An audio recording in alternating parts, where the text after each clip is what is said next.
అందరికీ నమస్కారం. అఖిల భారతీయ జనసంఘ్ తరపున మీ శ్రవణ్ కుమార్. చంద్రబాబు నాయుడు ఎంత తప్పు చేసినావయ్యా 2000 సంవత్సరంలో.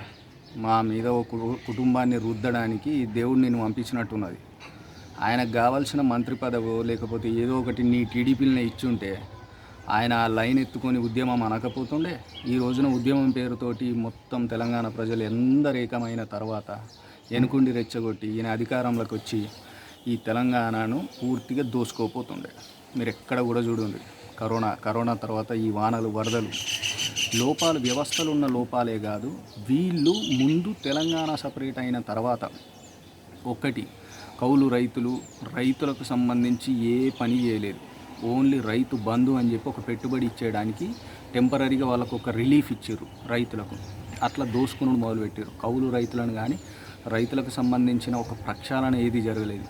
సెకండ్, కౌలు రైతులు అయిపోయిన తర్వాత నిరుద్యోగులకు సంబంధించిన నోటిఫికేషన్లు నేను చెప్పని అవసరమే లేదు. కొన్ని వందల వీడియోలు ఉన్నాయి ఆన్లైన్లో. ఏ నోటిఫికేషన్లు పడాయి వాళ్ళు వేయరు.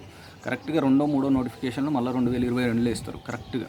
ఎందుకంటే అప్పుడు ఎలక్షన్స్ ముందు కాబట్టి ఒక సంవత్సరం ముందు అది వేసి మనల్ని చంపుతారు. దాని తర్వాత మీరు డ్రైనేజీ వ్యవస్థ చూడండి. హైదరాబాద్లో ఇప్పుడు ఎట్లా అయిపోయిందంటే వ్యవస్థ పూర్తిగా రోడ్లు, వాటి ఇండ్ల మధ్యలో కూడా మనం పడవలు వేసుకొని పోయే వీడియోలు మనం చూస్తూ ఉన్నాం. అయితే దీని అంతటికీ ఖచ్చితంగా టీఆర్ఎస్ఏ కారణమా అంటే ఎందుకు అనాల్సి వస్తుందంటే, నువ్వు తెలంగాణ వచ్చిన తర్వాత మొట్టమొదటిసారి ప్రభుత్వం ఏర్పాటు చేసిన మనిషివి. నీకు కొద్దిగా తెలంగాణ ప్రజల మీద ఉంటే నువ్వు కింది నుంచి, బేస్ నుంచి ఒక వ్యవస్థ ప్రక్షాళన కోసం నీ కుటుంబాన్ని వాడుతావు, అందరిని వాడుతావు. మీరు వాడేదల్లా ఓన్లీ మీ ఉద్యోగాలు. అందరూ అంటాను కదా ఉద్యోగాలు అని చెప్పి. ఇప్పుడు కవిత ఆమెకు వచ్చింది కూడా ఎమ్మెల్సీ, అది కూడా ఒక ఉద్యోగమే. నిజమే, ఉద్యోగమే అది కూడా. ఎందుకంటే వ్యవస్థ ప్రక్షాళన కింది నుండి అంటే ఏంది? తెలంగాణ సపరేట్ అయిన తర్వాత మీరు చేసేది ఏంది? కింది నుండి ఒక డ్రైనేజీ వ్యవస్థ. అసలు పాత డ్రైనేజీ వ్యవస్థ ఏంది, కొత్తగా మనం ఎక్కడి నుంచి తీసుకురావాలి, ఏ సమస్య లేకుండా నీళ్లు ఎటు ఎట్లా వెళ్ళిపోవాలి, అసలు చావులు అనేది ఎట్లా ఉండద్దు అనే వ్యవస్థ మీద పనిచేసిరా. 6 సంవత్సరాల నుంచి మీరు పనిచేయలేదు. ఫలితం ఏంది? హైదరాబాద్లో ఏ ఏరియాకు పోయినా, ఇప్పుడు జైహో భారత్ ఛానల్ ద్వారా ఒక వీడియో 2 వీడియోలు అంటే పెడతాము, ప్రజలకు తెలుపుతాము. 100 వీడియోలు వచ్చినాయి. అన్ని ఏరియాల నుంచి 100 వీడియోలు వచ్చినాయి.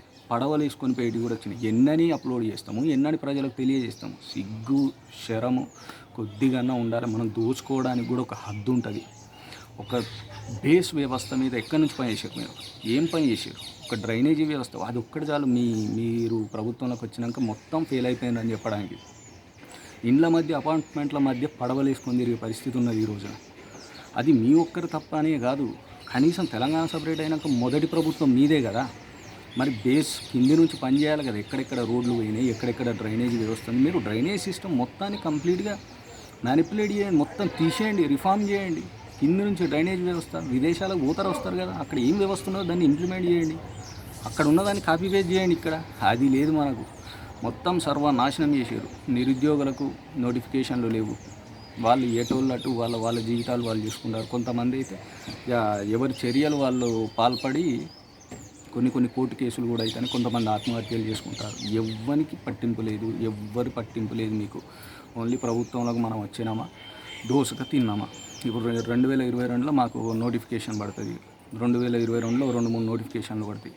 ఈ రైతు బంధు అనేది ఒకటి ఉంటుంది. ప్రజలారా మీరు గమనించండి. మీరు ఖచ్చితంగా ఈ మనుషులను ఓడించడం అనేది దుబాక నుంచి స్టార్ట్ చేయండి. ఇక అనవసరంగా నిజామాబాద్ ఎమ్మెల్సీ ఆమె కట్టబెట్టారు.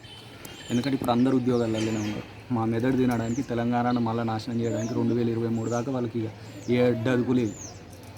ఎట్లా ఆపాలనో కూడా అర్థం కాని పరిస్థితి ఉన్నది. ఎక్కడ కూడా రోడ్లు కానీ, అసలు రోడ్లే ముందు. మీరు ఎక్కడ చూసినా రోడ్లు, డ్రైనేజీ, ఇది చాలా.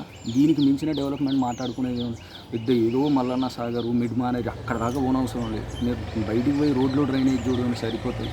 వీళ్ళు 6 సంవత్సరాలలో ఏం బీకేరో తెలుస్తుంది. వేస్ట్.